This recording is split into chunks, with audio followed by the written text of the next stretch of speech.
Good morning guys. Ayan, ako'y naglilinis ng mga tools ko dahil baka sakali o baka isang araw merong magkamaling tumawag sa akin para magpagawa ng kanilang mansion o bahay o kahit ano. Basta tungkol sa construction. Ito nililinisan Bahala ka ko sa itong buhay. aking mga tools, mga gamit-gamit. Yan ay mga boss. Oh. Boss. Boss. Boss yan, boss. Yung grinder ko ay boss din. Ayan o. Mga boss yung mga gamit ko. Yun lang ang naiba kasi unang binili ko yun eh. Matagal na yun.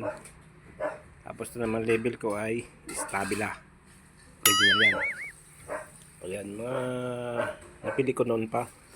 Ito galing pa to ng New Zealand. Martilyo na yan. Sana all. Inaano ko siya.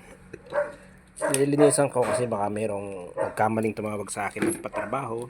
So ayan. Ginagawa mo. Para naka-ready na. So ayan. Ito naman mga gamit-gamit ko sa pagta-tiles. Ayun ba, hindi ko na yung mga panggamit ko sa pag-tiles. Siyempre yung grinder pang cutting ng tiles. Ito pang sukat ng tiles. Metro. Ito pang level ng tiles. Ayan. Tapos yun lang.